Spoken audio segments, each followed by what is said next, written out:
Едни от най-често срещаните грешки, когато става въпрос за емоции, че ние възрастните ги санкционираме. Ние наказваме детето, когато то плаче или когато то си ядоса, или ние стопираме емоцията, или дори ако искате пращаме детето на психолог, защото е твърде емоционално, или пък претъпяваме сетивата.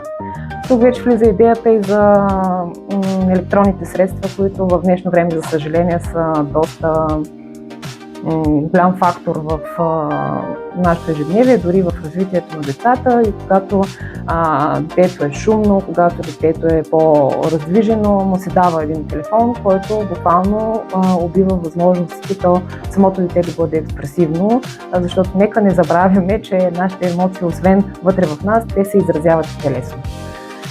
И за съжаление става така, че накрая детето става едно доста апатично и неподвижно. И в някои ситуации хората казват послушно. Но послушно до момента, в който стимула е в ръцете ни.